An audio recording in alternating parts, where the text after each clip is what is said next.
अस्सलाम वालेकुम and welcome to स्मान अली फिटनेस।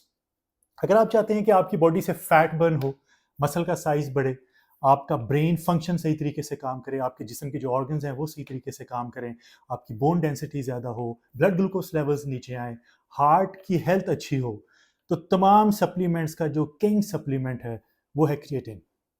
और आज की वीडियो में हम क्रिएटिन के बारे में बात करेंगे। बहुत से मैसेजेस इसके बारे में आते हैं कि इसके बारे में डिटेल से बताएं कि ये क्या है और इसको इस्तेमाल करना चाहिए या नहीं करना चाहिए। तो आज की वीडियो में हम डिस्कस करेंगे कि बेसिकली क्रिएटिन है क्या, इसके फ़ायदे क्या हैं, इसके साइड इफ़ेक्ट्स क्या हैं, ये किन खानों में हमें अवेलेबल होती है और इसकी डेली डोजेज क्या होनी चाहिए।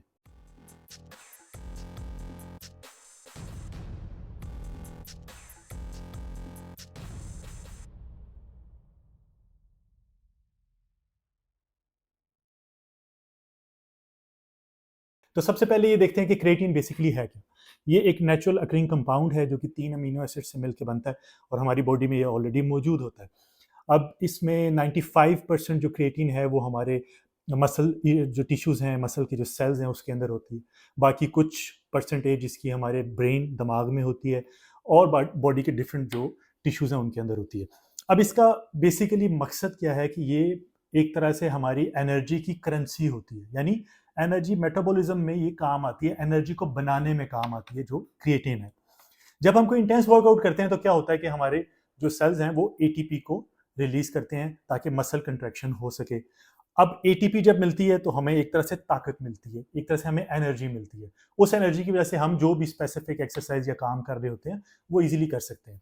अब एटीपी की एक खास लिमिट है, जब हमें एटीपी हमारी बॉडी रिलीज करती है और उसके लेवल्स जब आहिस्ता आहिस्ता कम होते हैं तो जो भी हम एक्सरसाइज वर्कआउट कुछ भी कर रहे होते हैं उसमें हमारी स्ट्रेंथ भी कम होना शुरू हो जाती है और मसल की परफॉर्मेंस भी कम होती है। ये ऐसी है जैसे आप एकदम अगर भागना शुरू करते हैं तो पहले 10-12 सेकंड आप बहुत तेजी से भागेंगे और फिर आहिस्ता आहिस्ता आपकी स्पीड कम होती जाएगी। जोर आप लगा रहे होंगे लेकिन स्पीड कम होगी और उसकी वजह ये होती है कि पीछे से जो एटीपी की सप्लाई है वो कम होना शुरू हो जाती है। तो क्रिएटिन बेसिकली ये करती है कि ये जो आपकी एटीपी की सप्लाई है इसको कंटिन्यूस रखती है, इसको एक मुसलसल एनर्जी प्रोवाइड बॉडी को करती रहती है कि एटीपीज निकल रही हैं, हम काम कर रहे हैं और क्रिएटिन की वजह से दोबारा एटीपी साथ साथ बनती जा रही हैं। तो उससे होता ही है कि कोई भी एक्सरसाइज है, इंटेंस वर्कआउट है, वो हम लंबे अरसे तक, ज़्यादा देर तक उसको उसी ही कैपेसिटी के साथ, उसी ही ताकत के साथ, एनर्जी के साथ कर पाते हैं।